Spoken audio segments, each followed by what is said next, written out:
Maar ik vraag je bij wat voor soort motor alweer is die? Bij een Cadillac motor uit een limousine wij. Hoeveel cilinders? Een 8 cilinders had er. En je beginnen hier uiteindelijk met trok allemaal aan, hoe is dat? Ja, we gaan ja, meestal om een uur, van de nu 4 uur. De eerste raad wordt en dan in de wester eerst. Nou, en dan in de kolom heen.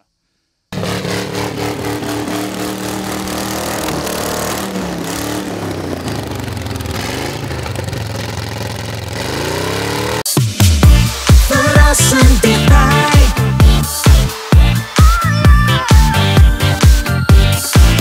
RTV